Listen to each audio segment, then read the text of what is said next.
your forecast first. Sponsored by Matex Heating, Cooling, and Plumbing. Oh, look at those clear blue skies. A beautiful shot on our roofing dog. INET Gibson Area Hospital camera.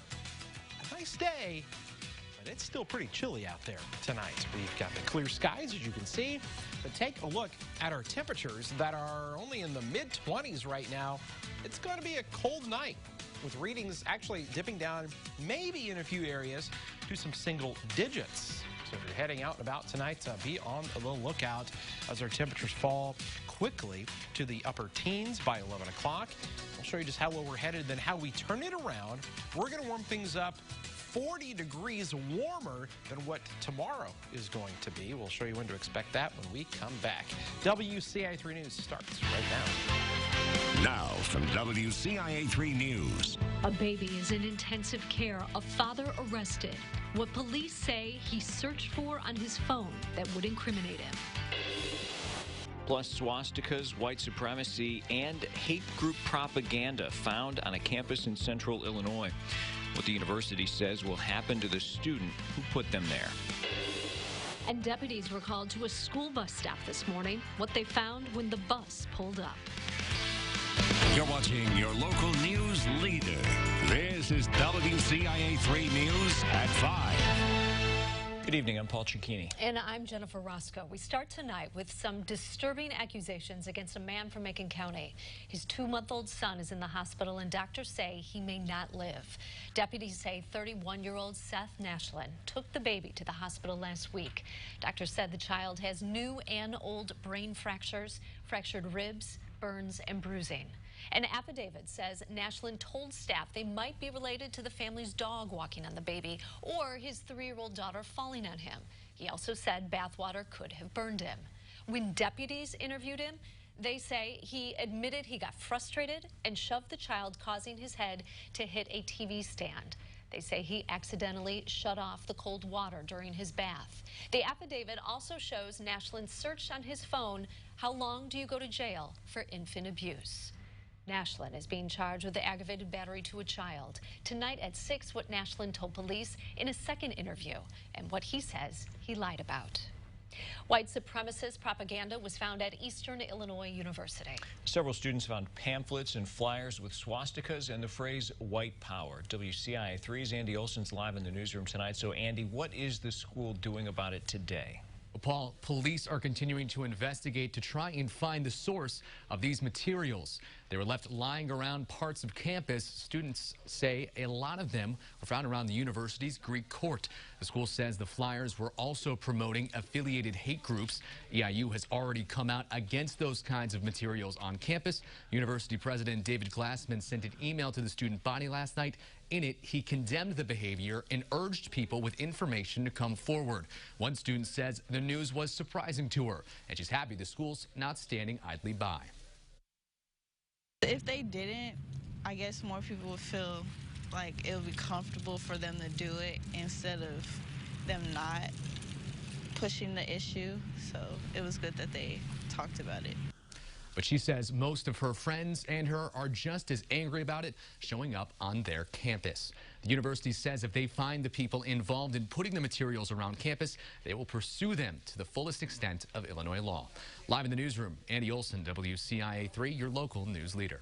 Is it clear how they would be able to punish them, Andy?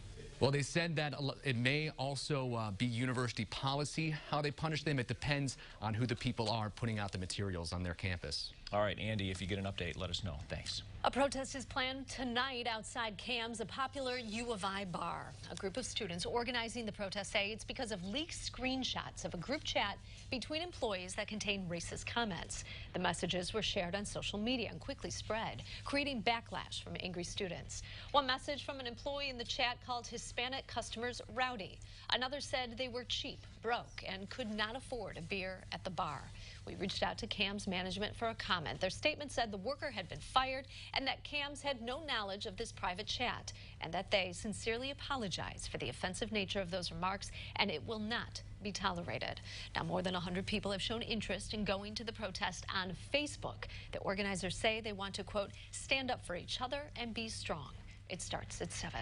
It was a scary morning for some kids in Champaign when a student tried to bring a pellet gun to school. Yeah, that pellet gun was found on a bus full of Dr. Howard students. A child showed the pellet gun to another student. That student told the driver. WCIA 3's Courtney Bunting joins us now. So, Courtney, was that pellet gun loaded? No, Paul, they didn't load it, and as soon as the bus driver found out about it, they contacted police. Officers from the Champaign County Sheriff's Office searched the student's backpack at a bus stop and found the gun. They didn't find any pellets, though. The bus was delayed so officers could make sure students on it were safe. Parents got an email around 11:30 explaining what happened. Most say they're just glad no one was hurt and the school had a plan in place. That's part of being in the public school district.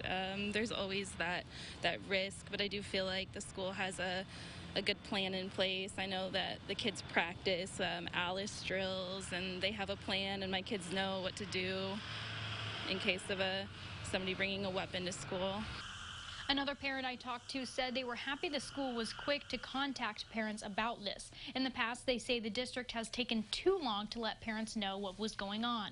For example, they say it took days for the district to notify them when a student was hurt during a fight at this school during the fall. Another parent I talked to said they don't believe that parents should allow any kind of pellet gun in the hands of elementary school students. They also suggested that parents check the backpacks of their children before they leave for the school day. Reporting live in the control room, Courtney Bunting, WCIA 3, your local news leader. Yeah, probably some good advice. Courtney, thanks.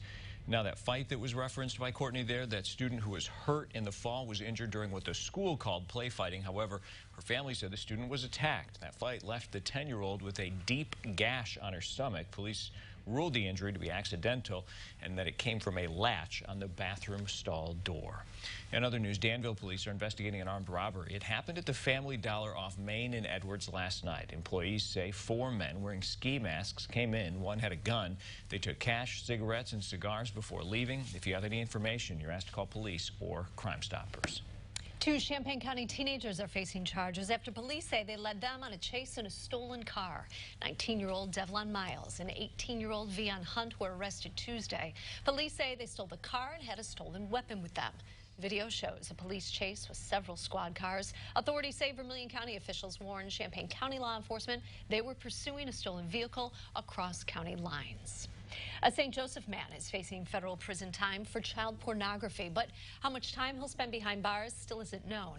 Nathan Ingold pleaded guilty. He stored and distributed explicit images of children online. Some of those were toddlers.